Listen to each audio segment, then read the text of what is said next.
ассалому алайкум тамошобинони гиромӣ, барномаи иттилоотии пайғом манзури шумост. Инак дар барномаи мо тамошо кунед.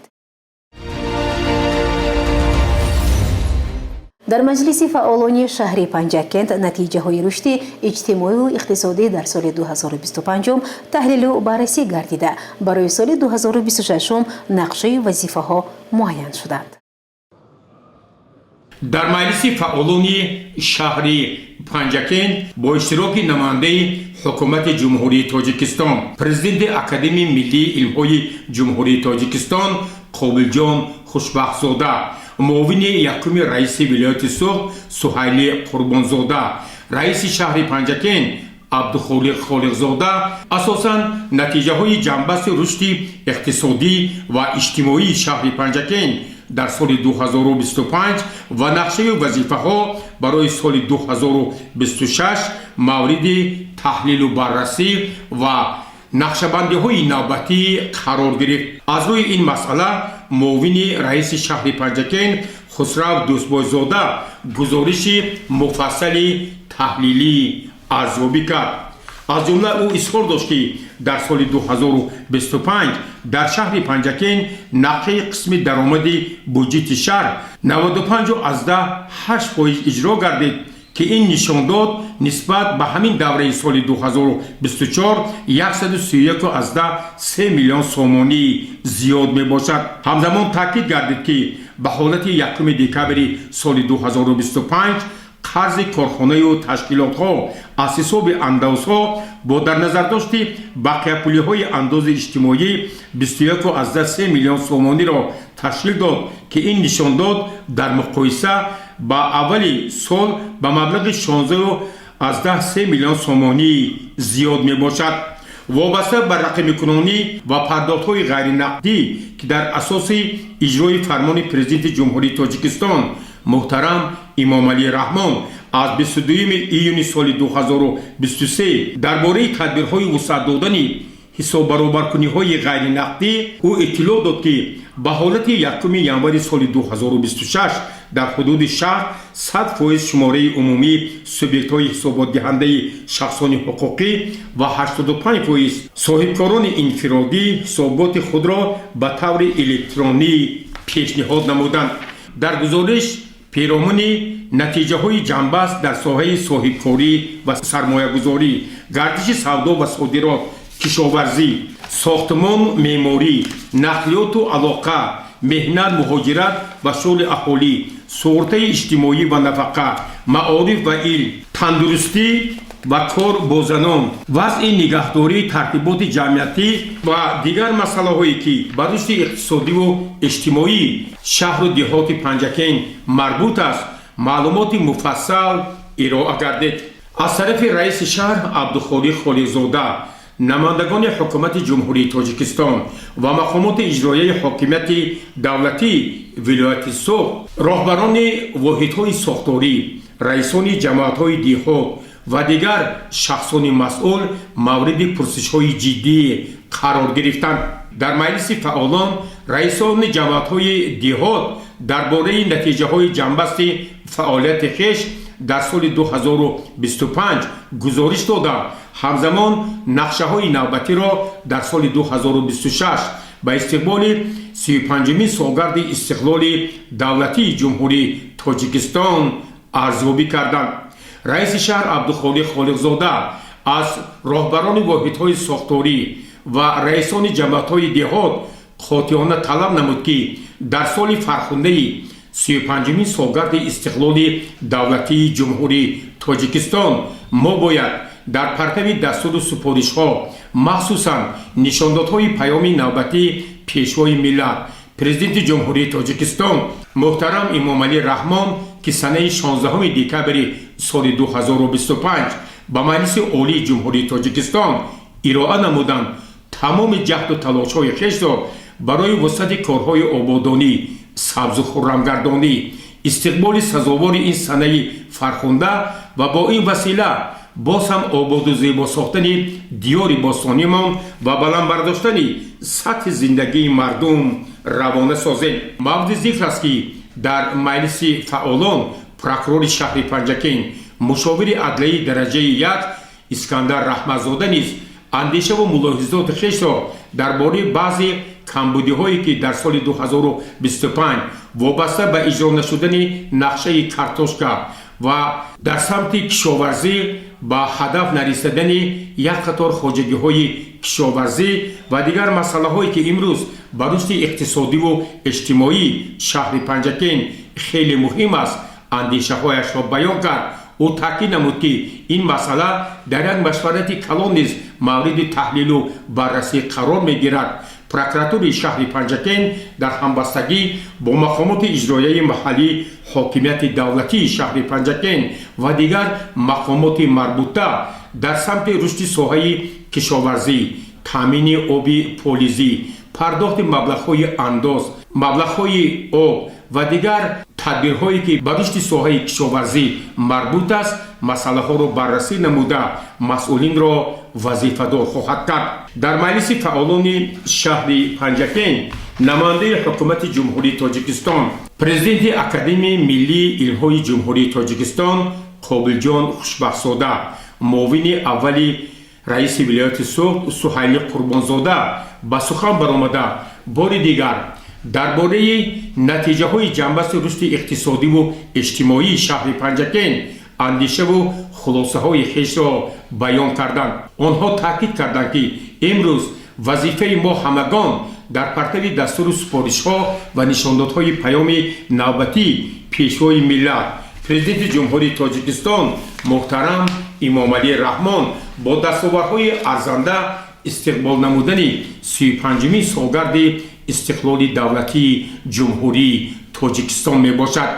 дар маҷлиси фаъолон бори дигар таъкид гардид ки бояд роҳбарони тамоми зинаҳо аз натиҷаҳои соли 2025 хулосаҳои зарурӣ бароварда барои ислоҳи камбудиҳо тадбирҳои мушаххас андешанд.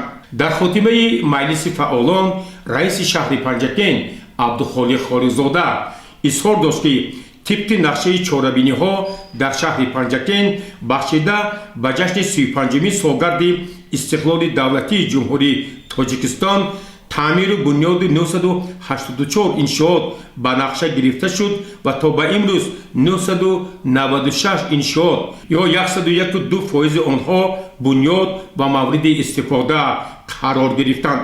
то ҷашни 35-мин солгарди истиқлоли давлатии ҷумҳурии Тоҷикистон боз 177 иншооти гуногуни иловагӣ ба нақша гирифта шудааст. то имрӯз 25 иншоот аз ин силсила мавриди истифодабарӣ қарор дода шуданд. раиси шаҳр Абдухолиқ Холиқзода дар хотимаи маҷлиси фаъолон бори дигар ба ҳукумати ҷумҳурии Тоҷикистон ба мақомоти иҷроияи ҳокимияти давлатии вилояти Суғд итминон дод ки мардуми Панҷакенти бостонӣ дар самти татбиқи сиёсати созанда ва дастури супоришҳо нишондодҳои паёми пешвои муаззами миллат бо як ифтихори ватандорӣ фаъолият намуда барои боз ҳам ободу зебо сохтани ин хиттаи зебо ва таърихии тоҷикон саҳми арзандаи хешро мегузоранд ва то арафаи ҷашни фархундаи 35-солагии истиқлоли давлатии ҷумҳурии Тоҷикистон Панҷакент боз ҳам зебо ва маъруфу машҳури ҷаҳон хоҳад шуд. гузориши Аббос Ҳамросода, Хайём Ҷураев ва Шоҳҳусайн Солиҳов.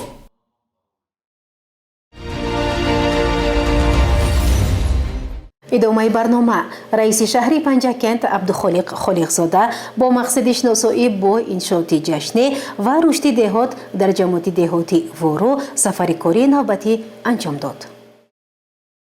бо мақсади шиносоӣ аз рафти корҳои ободониву созандагӣ ва хӯрамгардонӣ раиси шаҳри Панҷакент Абдухолиқ Холиқзода ба ҷамоати деҳоти Вору рафт.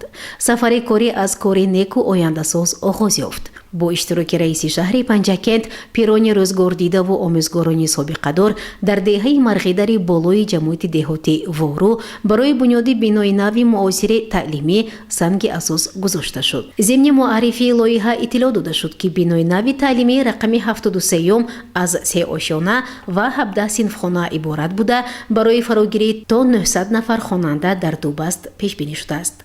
Мактаби нав бо дастгирии мақомоти иҷроияи маҳаллии ҳокимияти давлатии шаҳри Панҷакент ва саҳмгузории сокинону саховатмандон сохта мешавад. Ёдовар шуд, ки айни замон дар муассисаи таҳсилоти миёнаи умумӣ рақами 73 ба номи Сармат наздик 300 нафар толибилмон илм омӯхта, 28 нафар омӯзгорон фаъолияти корӣ доранд. муассисаи таълимӣ, ки ҳанӯз солҳои 70 қарни гузашта сохта шуда буд, имрӯз аз норасоии ҷой танқисӣ мекашад, чун дар ин деҳа танҳо як мактаб амал мекунаду халос. зимни суханронии раиси шаҳри Панҷакент таъкид намуд, ки яке аз самтҳои асосиву афзалиятноки ҳукумати ҷумҳурии Тоҷикистон ин соҳаи маориф мебошад. боиси хурсандист, ки солҳои охир мардуми шарафманди диёр дар раванди корҳои неку созандагиву бунёдкорӣ, таъмиру таҷдид ва бунёди муассисаҳои нави таълимиву синфхонаҳои иловагӣ барои таълиму тарбия, махзани муқаддаси илму адаб ва маркази асосии ташаккули наслҳои худшиносу ватандӯст саҳми худро мегузоранд.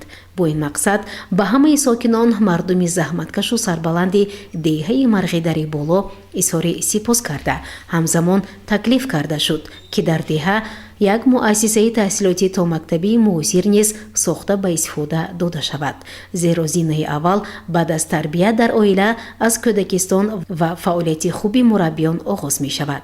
пешниҳод гардид, ки баъди сохтан ва мавриди истифода қарор гирифтани бинои нави таълимӣ, бинои ҳозираи мактаб ба кӯдакистон табдил дода шавад.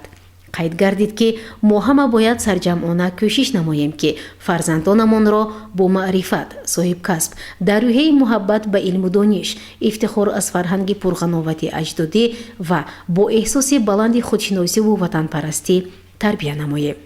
ҳамчунин раиси шаҳри Панҷакент аз фаъолияти муассисаи таҳсилоти миёнаи умумӣ рақами 70 деҳаи Пағна низ шинос шуда, бо омӯзгорон ва сокинони ин деҳа суҳбати озод доир намуд. мавсуф нуктаҳои асосии паёми пешвои муаззами миллатро шарҳу тавзеҳ дода, доир ба масъалаҳои мубрамирӯз, аз ҷумла самаранок ва оқилона истифода бурдани обу замин, нерӯи барқ, тақсимоти замин, дастгирии ниёзмандон, пешгирӣ аз ҳодисаҳои номатлуби ифротиву террористӣ, бедор кардани ҳисси ватандӯстӣ дар ҷавонон, ватанпарастиву обод намудани диёри хиш, донишманд ва соҳиб тахассус шудани насли нав ва монанди инҳо ибрози андеша кард. зимни мулоқот бо бошандагони деҳаҳои ҷамоати деҳоти Вору, раиси шаҳри Панҷакент барои беҳдошти шароити зисти сокинон, ки дар минтақаи хавфноки экологӣ зиндагонӣ мекунанд, кӯчонидани онҳо ба дигар ҷо ва монанди инҳо маслиҳатҳо дода шуд. бошандагон вобаста ба масъалаҳои рӯз муроҷиат карда, барои ҳалли мушкилоташон аз роҳбарияти мақомоти маҳаллӣ кӯмак хостанд. раиси шаҳри Панҷакент ҷиҳати дар доираи қонунҳои амалкунанда сари вақт таҳлилу баррасӣ кардани муаммоҳои ҷойдошта масъулинро вазифагузорӣ кард. зеро бохабар шудану ҳал кардани мушкилоту норасоӣ ва дархосту муроҷиатҳои сокинон ин яке аз самтҳои асосии фаъолияти мақомоти маҳаллӣ ба ҳисоб рафта, натиҷаи он дар мадди аввал ва таваҷҷӯҳи роҳбарияти мақомоти иҷроияи маҳаллии ҳокимияти давлатӣ қарор дорад.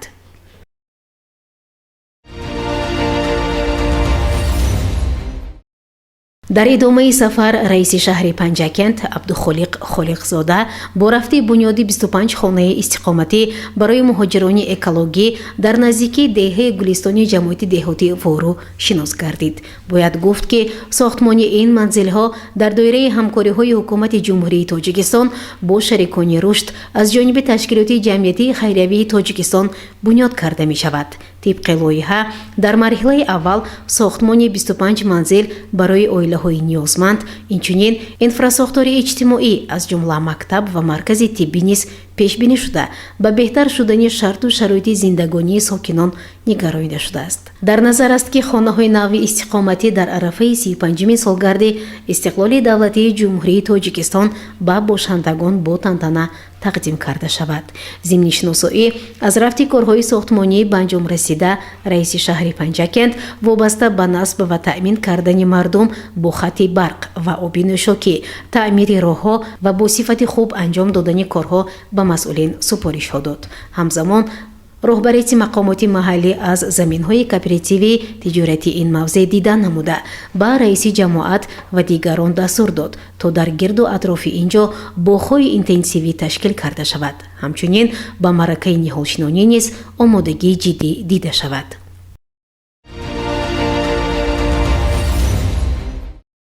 дар идомаи сафари корӣ ба ҷамоати деҳотӣ Вору раиси шаҳри Панҷакент Абдухолиқ Холиқзода аз фаъолияти корхонаи муштараки Бротек Тоҷикистон Майнинг Инвестмент Лимитед шинос шуд. ин ҷо айни замон ҷиҳати омода намудани коргоҳ ба фаъолият, аз назаргузаронии техникӣ ва ба кор омода намудани таҷҳизот, нақлиёт, минтақаи истиқроҷи маъдан идома ёфта, дар бунёди коргоҳи нав корҳо рафта истодааст. гуфта шуд ки дар назар аст баъди корҳои созандагӣ, таъмир ва мунфаршкунии роҳ дар назар буда, баъди ифтитоҳи коргоҳ то 200 нафар бо ҷои кори доимӣ ва маоши хуб таъмин хоҳанд шуд. инчунин аз тарафи корхонаи муштараки Бротек Тоҷикистон Майнинг Инвестмент Лимитед бунёди як муассисаи таълимии муосир ба нақша гирифта шудааст. ёдовар шуд ки баъди танаффуси зиёд барои ба кор андохтани корхонаи муштараки Бротек Тоҷикистон Майнинг Инвестмент Лимитед воқеъ дар деҳаи рукноботи ҷамоати деҳоти Вору оғоз ёфта, соли ҷорӣ ба фаъолият оғоз хоҳад кард.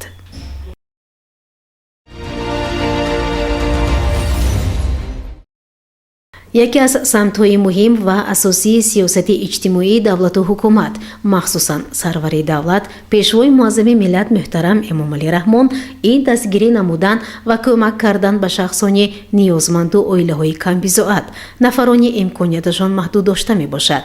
дар ин самт роҳбарияти мақомоти иҷроияи маҳаллии ҳокимияти давлатии шаҳри Панҷакент ин сиёсати пешгирифтаи ҳукумати кишварро пайваста амалӣ намуда талош меварзад, то дар ҳар сафари корӣ аз зиндагии чунин қишри ҷомеа бохабар бошад. дар доираи сафари корӣ ба ҷамоати деҳоти Вору раиси шаҳри Панҷакент Абдухолиқ Холиқзода чанд шахсони ниёзманд ва имконияташон маҳдудро аёдат карда ба онҳо аробача ва кӯмаки моливу моддӣ низ дастрас кард. инчунин раиси шаҳри Панҷакент бо сокини деҳаи Зимтӯт Абдураҳмон Раҷабов дидор ва мулоқот кард. чанде пеш дар хонаи ӯ ҳодисаи нохуши сӯхтор ба амал омада зарари калон дида буд. гуфта шуд ки бо дастгирии ҳамдиҳаҳо ҳоло бунёди манзили нав барои ин оила оғоз шуда, ҳоло корҳои сохтмонӣ бо маром идома дорад. таъкид шуд ки мақомоти иҷроияи маҳаллии ҳокимияти давлатии шаҳри Панҷакент барои расонидани ҳама гуна ёрии зарурӣ ба ин оилаи зиёндида омода аст.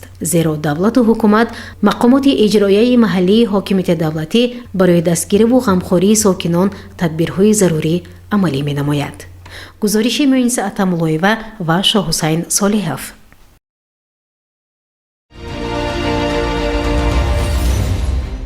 мутобиқи нақшаи мақомоти иҷроияи маҳаллии ҳокимияти давлатии шаҳри Панҷакент рӯзи шанбеи ҳафтаи гузашта аз тарафи раиси шаҳр Абдухолиқ Холиқзода қабули шаҳрвандон гузаронида шуда, дар он барои иҷрои муроҷиатҳои онҳо шахсони масъул вобаста шуданд.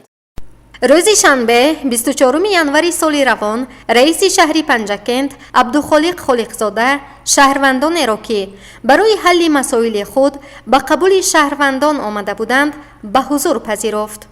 зимни қабул шаҳрвандон оиди масъалаҳои додани қитъаи наздиҳавлигӣ, ҳалли баҳси замин, беҳдошти ҳолати обёрии заминҳо, манзили зист, мусоидат барои сохтмони нуқтаҳои савдо ва иншооти варзишӣ, расонидани кӯмаки молиявӣ, табобати бемор, дарёфти ҷойи кор ва ғайра аз масъалаҳое буданд ки шаҳрвандон дар рӯзи қабули раиси шаҳр ба миён гузоштанд. зимни шунидани муроҷиату дархостҳо ба 8 нафар моҳияти масъала ва роҳҳои қонунии ҳалли он фаҳмонида ба 3 нафар ёрии молиявӣ расонида шуд. дар маҷмӯъ барои баррасӣ ва ҳалли қонунии муроҷиати 16 нафар шаҳрвандон ба ниҳодҳои марбутаи шаҳрдорӣ ва роҳбарони ташкилоту муассисаҳо дастур ва супориш дода шуд. муроҷиатҳои шаҳрвандон тибқи талаботи қонун ба қайд гирифта баъди баррасӣ дар муҳлати муқаррар кардашуда ба муаллифон ҷавоби расмӣ гардонида хоҳад шуд. гузориши Дилафрӯзи Ҳафиз ва Исмоилҷон Холов. идомаи барномаи иттилоотии пайғом. масъалаҳои вобаста ба соҳаи кишоварзӣ, пардохти андоз, маблағҳои оби полизӣ, фаъолияти хоҷагиҳои деҳқонӣ дар машварати васеъ бо иштироки муовини раиси шаҳри Панҷакент Мурод Шукурзода ва прокурори шаҳр, мушовири адлияи дараҷаи якум Искандар Раҳматзода ва дигар шахсони масъул мавриди таҳлил қарор гирифта, масъулин барои бартарафсозии як қатор камбудиҳо вазифадор шуданд. бо мақсади баландбардоштани масъулияти кормандони соҳаи кишоварзӣ, идораи беҳдошти замин ва обёрӣ, хоҷагиҳои деҳқонӣ ва дигар сохторҳое ки ба ин соҳа марбут аст, дар толоби кохи фарҳангӣ ба номи Олим Бобоеви шаҳри Панҷакент як машварати васеъ корӣ баргузор гардид. машваратро прокурори шаҳри Панҷакент, мушовири адлияи дараҷаи як Искандар Раҳматзода ҳусни оғоз бахшид ва ба ҳозирин иттилоъ дод ки аз рӯи натиҷаҳои ҷамъбасти соли 2025 дар соҳаи кишоварзӣ, таъмини обҳои полизӣ, пардохти маблағҳои андоз, маблағҳои об ва дигар масъалаҳое ки аз рӯи нақшаҳои тасдиқшуда бояд амалӣ мешаванд, баъзе тадбирҳо сари вақт ба иҷро расонида нашуд. прокурори шаҳри Панҷакент Искандар Раҳматзода аз иштирокчони ин маҷлиси васеъ қотиёна талаб кард ки онҳо бояд дар соли 2026 аз камбудиҳои соли 2025 хулосаҳои зарурӣ бароварда барои ҳарчи зудтар пардохт намудани маблағҳои қарзи андоз, оби полизӣ, нақшаи таъмини кишти картошка ва дигар зироятҳоеро ки ба нақша гирифта шудааст омодагӣ гиранд ва дар соли фархундаи 35-солагӣ истиқлоли давлатии ҷумҳурии Тоҷикистон тамоми имкониятҳоро барои истиқболи сазовори ин санаи фархунда ва саҳм гузоштан дар таъмини озуқавории мамлакат ки аз паёми навбатии пешвои миллат президенти ҷумҳурии Тоҷикистон муҳтарам Имомалӣ Раҳмон сарчашма мегирад, бо як масъулияти баланд саҳм гузоранд. дар ин машварат муовини раиси шаҳри Панҷакент Мурод Шукурзода низ ба сухан баромада бори дигар таъкид кард ки имрӯз аз тарафи роҳбарияти мақомоти иҷроияи маҳаллии ҳокимияти давлатии шаҳри Панҷакент, шахсан раиси шаҳр муҳтарам Абдухолиқ Холиқзода дар самти боз ҳам беҳтар намудани таъмини оби полизӣ, сари вақт анҷом додани нақшаи кишту кори баҳорӣ, иҷрои нақшаҳое ки дар соли 2026 аз ҷумла барои зиёд намудани майдони кишти картошка ва ҳамзамон пардохти қарзҳои андоз ва оби полизӣ, роҳбарони хоҷагиҳои деҳқонӣ, раисони ҷамоатҳои деҳот, раёсати кишоварзӣ ва дигар роҳбарони сохторҳои воҳидӣ масъул мебошанд. дар ин машварати васеъи корӣ аз тарафи прокурори шаҳри Панҷакент ва муовини раиси шаҳри Панҷакент, роҳбарияти раёсати кишоварзии шаҳри Панҷакент, идораи беҳдошти замин ва обёрӣ, раисони хоҷагиҳои инфиродӣ ва деҳқонӣ, раисони ҷамоатҳои деҳот мавризи пурсишҳои ҷиддӣ қарор гирифта, ҳамзамон онҳо барои ислоҳи камбудиҳо андешаву мулоҳизоти хешро баён карданд. дар хотимаи ин машварати корӣ ба роҳбарони масъул ҷиҳати таъмини нақшаҳо ва вазифаҳо дар соли 2026 супоришҳои мушаххас дода шуд. гузориши Аббос Ҳамросода ва Талабшоҳ Тошиф.